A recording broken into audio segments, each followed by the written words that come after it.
Hello, friends and family. Today is August 13th, 2026. Time now is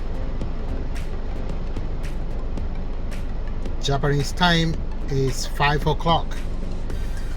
As you know, I'm always busy doing a lot of things. I didn't even have lunch time today. Just grabbed some few things at the convenience store. This is a convenience store, 7-Eleven. On my way going to the next appointment. But I have been seeing what is going on in the social media and about our family. And remember my previous video that I posted on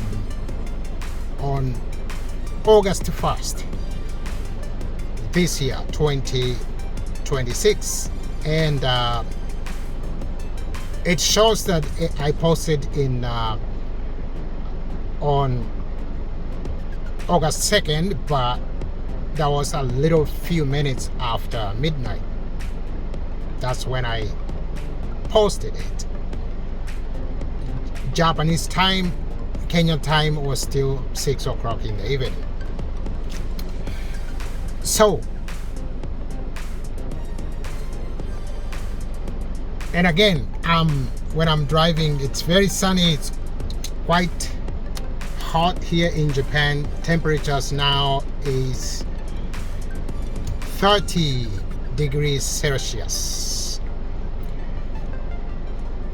And I always like to take off my sunglasses because I don't want anybody to think that I'm hiding something. See, this video is going to be very short.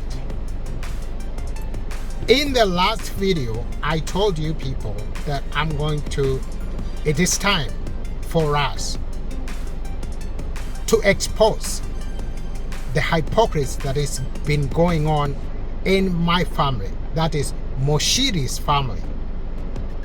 Our father, who died 2 years ago, Wilson Muchiri Karago, I am Karago, and his nickname, because of his business, is Kijana Musafi. But if you think about his private life, he was Muse Muchafu. I can say that he's my father. This is about my family. And you will find out. Let me be very short. There are people, I said they are key players in the issues of my family, and I am going to expose them. And let me say this, I am a peaceful person. For all these years, I always hoped that the differences or disagreement in my family we can resolve peacefully. We don't have to embarrass each other in this way. But peace does not mean to be intimidated. Peace does not mean to be corrupt.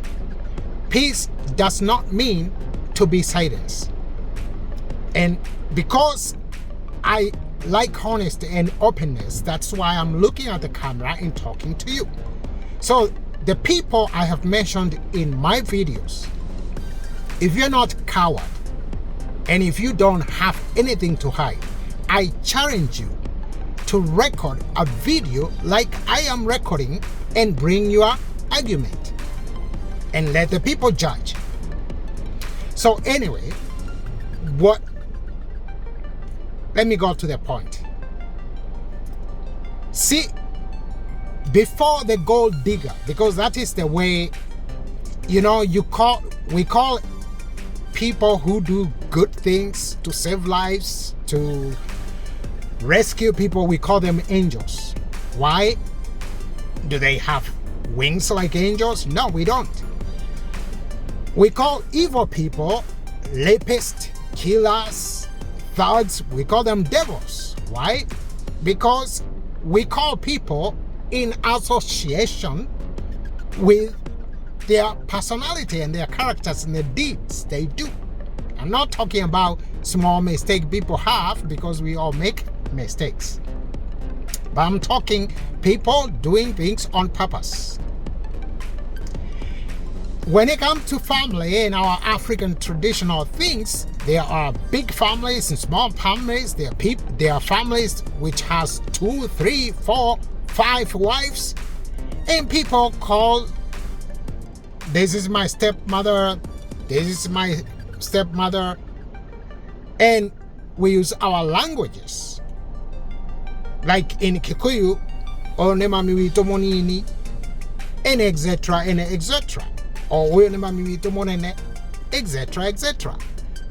Because they behave like their stepmother. That's why we call them according to their personality and their characters and their personality. But the person who came to our family is not worthy to be called stepmother. We are forced, me and my brothers and my sisters, we are forced to call her stepmother. And people still now, even the people in the church who actually opposes people having second wives, they still say that, oh, you should respect her. Respect is two-way traffic, man. You don't look down on me, intimidate me, be a thug, and expect me to call you with a respectful title. No, you don't deserve that. So anyway, there are people, or let me put it this way. Before these gold digger came to our family, my father had, you can't see my hands, but I'm saying our family was this in terms of properties, businesses, and money. And now, my family, before my father died, became so tiny. And my father was borrowing money from me to pay some loans that he had borrowed. I had to rescue him. Compare that with the Gold Diggers family. Their family was this tiny, small, in terms of the things that I have mentioned. But how about now? They are this big. Brothers and sisters, they own lands and properties. Where did they get them? They were simple family. I was in their home many times. I have pictures I'll share with you, because those who knows me, I always had carried cameras. Even before the days of smartphones, I had cameras and I took pictures. So my experience with them, and the reason why these are things that I wanted to expose a long time ago, but I hesitated because I just hoped that somebody is going to realize that these are not bad people. We should solve our problems peacefully, and we should share what Mushiris have equally. But that is not the case here. Thugs will always be thugs, and there is no way you can praise them to become nice people. They are pathological thugs, and that is how you're supposed to call them. Mtoto wa nyoka ni nyoka. Now, I'm going to say a few things that have played a part of what have been going on in my family. And this is family issues. And there are other people's, I'm not going to mention them now, but they are there in my head. The first time, the first person, I'll start with her sibling, brothers and sisters, Kehara, Helen Modoni, Karanja, Kefoika, and their cousins, Mama Tony, her cousin, Wanja. We're going to talk about Modoni. We're going to talk about Wamboi. We're going to talk about George. We are going to talk about Nyambura. We are going to talk about others. I wish I made the list, but they are there. But boom, boom, boom. And we're going to talk about, into details, there are information that might shock you about this gold digger. And finally, I'm going to talk about my father. There are things about my father that will shock even this gold digger and even the church. Because you think being nice is being coward. We are not coward. As I said, and I have said before, our grandfather was a Mau Mau fighter. The other grandfather was a shaman, Karago, who I am named after. My father, before his brain was cooked, he was activist. He was fighting for street, small-scale traders. And the pictures I shared with you, some of them were in his office. He started an organization called Kenya Small Scale Traders and spread all over Kenya. And the gold digger was going with him. So we are going to talk about these things. And I'm going to share with you information that will make you know what I mean, that our family was this big, but now it's this small, and their family was this small, but now it's this big. And what my father left, they want to take it all. And let me make it very clear. Everything, all the assets of my father, businesses, cars, home, land, belong to everyone whose name is Muchiri.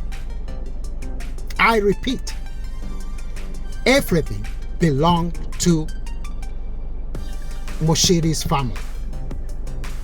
My mother, me and my brothers, and everybody else that is Muchiri's family.